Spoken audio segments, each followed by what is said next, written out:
Reacher Season 3 drops on February 20th, and the plot is official. But not really. How do you know? Okay, not exactly. The plot is technically still under wraps, so Case wrapped up. Yes, sir. let's dive into some predictions on what the plot could be. More, let's go. I'm not ready. Let's go, now! Fans are suitably hyped, so let's see if we can predict this right, or end up way off. That Reacher, he could fold me like origami. I'll take that fight anytime you want. We know for a fact that the season is based on Lee Child's 7th Reacher novel, Persuader. Very true. Season 2 ended with Jack Reacher and his team from his military police days tracking down and taking out the bad guys who killed 2 of their teammates. Unless we kill them all first. Considering that each season is based on a book that in turn tends to have very little to do with the previous installments, we think it's safe to assume that none of that will have much of, if any, effect on Season 3, outside of the presence of Neagley, which we'll get to shortly. Not one word. Holy shit. That's 2 words. Now, to really kick things off, we asked you guys what you think will happen in Reacher Season 3. Let's take a look at those hot, delicious stacks of theories. I'd say we have a lot to talk about. Well, that's hurtful. Nobody cares. Ryan has his own YouTube channel now. And we're finally gonna see the big bad guy. I don't like answering questions. Beckmania1066 says something will probably be reached, while this other user says the main character will reach at least once, further proving that not only do the jokes keep on coming, but they all have the same writer's room. Don't have time for jokes. I need something now. Dexter Brown, meanwhile, says read the book like I did, to which I say, spoilers, that's exactly what I did. Good for you.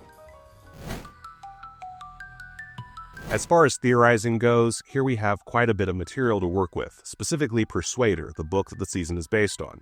The novel follows Jack Reacher as he discovers an old foe he thought long dead is actually alive.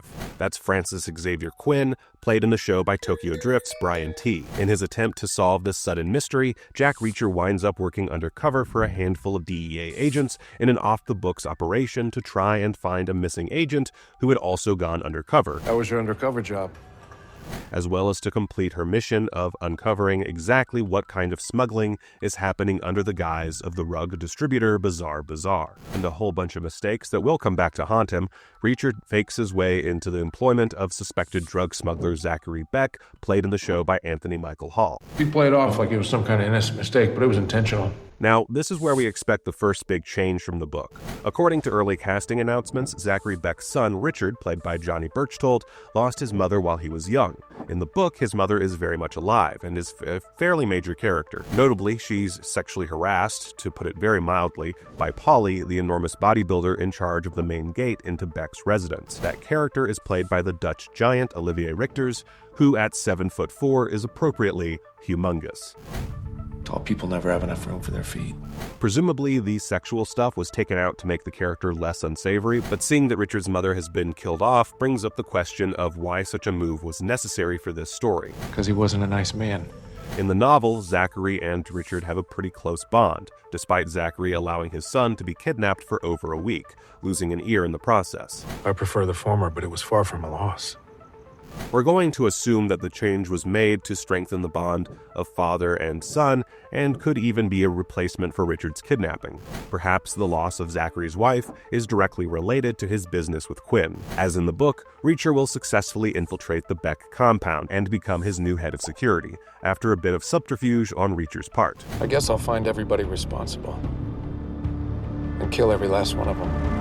There's been no word on casting for the role of Duke, whom Reacher takes the role from, and in true Reacher fashion, kills in order to obtain it.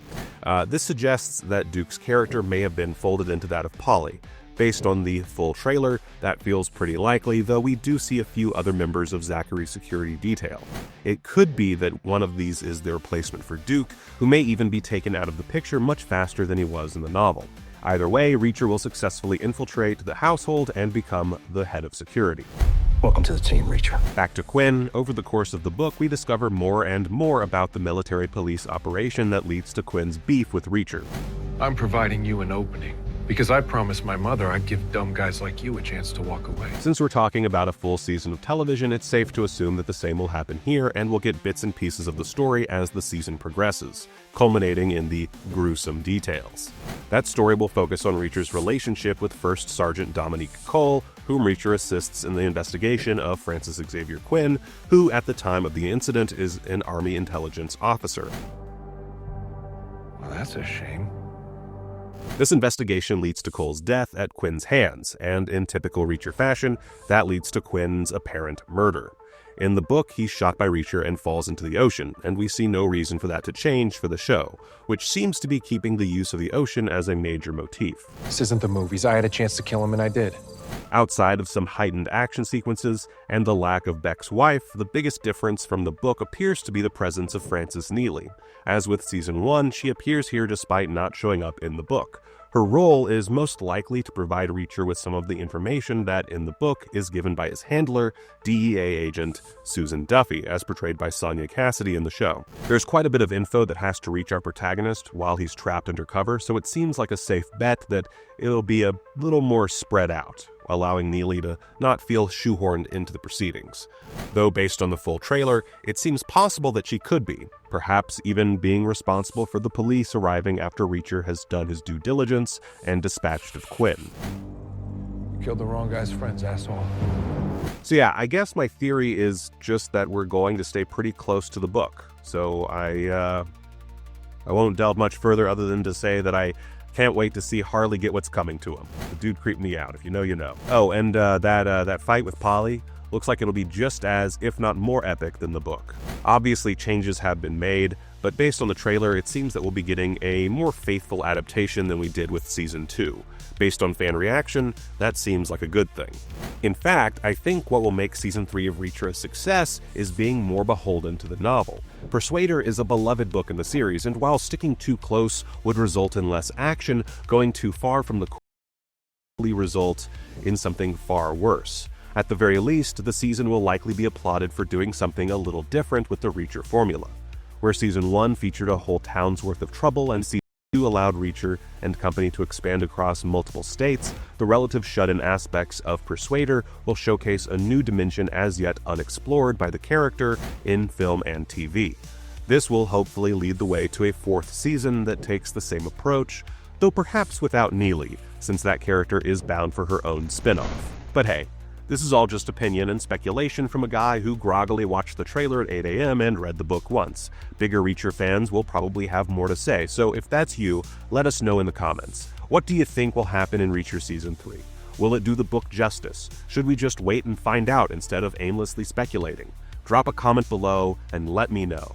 God, I hate rhyming. Until next time, thanks for watching ScreenRant.